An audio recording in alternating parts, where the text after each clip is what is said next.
1947 Los Angeles, Hollywood का शहर जहां लोग सपने लेकर आते हैं, लेकिन कुछ सपने कभी पूरे नहीं होते। एलिजाबेथ शॉर्ट भी एक सपना लेकर इस शहर में आई थी, चमकती रोशनी, बड़ी उम्मीदें और एक नया सफर। लेकिन उसे नहीं पता था कि ये सफर उसे कहां ले जाएगा। एलिजाबेथ शॉर्ट एक नाम जो हॉलीवुड के सबसे भयानक रहस्यों में से एक बन गया। 9 जनवरी 1947 रात का समय, लॉस एंजल्स का मशहूर बिल्टमोर होटल, जहां एक लड़की एक फोन बूथ के पास खड़ी है और वो बार बार दरवाजे की तरफ देख रही है, जैसे किसी का इंतजार कर रही हो। 9 जनवरी की रात एलिजाबेथ शॉर्ट को आखिरी बार बिल्टमोर होटल में देखा गया था। वो यहाँ किसी से मिलने आई थी, लेकिन कौन था वो? होटल का क्लर्क उसकी तरफ देखता है। वो घबराई हुई लग रही है। क्लर्क के मुताबिक उसने एलिजाबेथ को होटल की लॉबी में देखा था, अकेली, परेशान और घबराई हुई।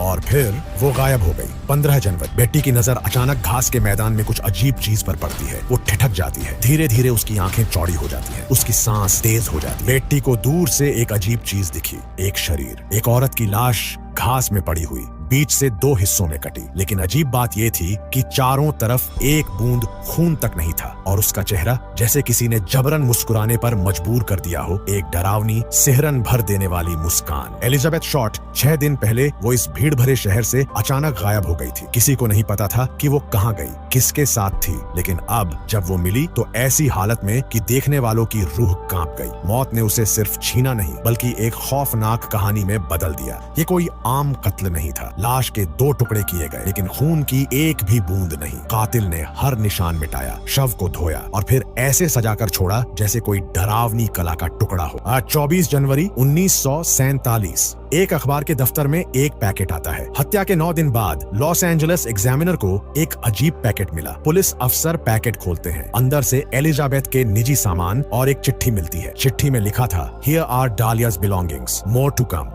रात के अंधेरे में एक पुरानी फाइल खुलती है। धूल से भरी तस्वीरें, ब्लैक एंड व्हाइट चेहरों की लाइन और उनके नीचे दर्ज नाम। 3 लोग, 3 कहानियां, लेकिन सच अब भी अंधेरे में था। फर्स्ट, रॉबर्ट रेडमैनली, आखिरी इंसान जिसने एलिजाबेथ को जिंदा देखा था। वो कहता था कि उसने उसे बिल्टमोर होटल के पास छोड़ा था और फिर वो कभी नहीं मिली। पुलिस ने कई बार उससे सख्ती से पूछताछ की, लेकिन हर बार वो बच निकला। उसके पास अपना बचाव करने के पक्के सबूत थे जो उसे बेगुनाह साबित करते रहे। और दूसरा व्यक्ति का नाम था मार्क हैंसेन, एक नाम जो एलिजाबेथ की डायरी में मिला। एक ऐसा आदमी जिसके बड़े लोगों से गहरे रिश्ते थे। एलिजाबेथ कभी कभी उसके गेस्ट हाउस में ठहरती थी, लेकिन हैंसेन ने हमेशा कहा, मेरा इस कत्ल से कोई लेना देना नहीं। और तीसरी व्यक्ति का नाम था डॉक्टर जॉर्ज होडेल, हॉलीवुड का एक नामी डॉक्टर जिसके पास कातिल बनने की सारी काबिलियत थी, दिमाग, हुनर और बेरहमी। पुलिस को उसके घर से कुछ अजीब सुराग मिले, मगर कोई ठोस सबूत नहीं। लेकिन क्या ये सच था? अब भी रहस्य बरकरार है। 3 नाम, 3 कहानियां, लेकिन कातिल कौन था? पुलिस की फाइलें बंद हो गई, गवाह गुम हो गए और सबूत वक्त के साथ मिट गए। लेकिन एक सवाल अब भी हवा में तैर रहा था, क्या इन तीनों में से कोई असली कातिल था, या फिर वो अब भी किसी अंधेरे कोने में बैठा मुस्कुरा रहा था?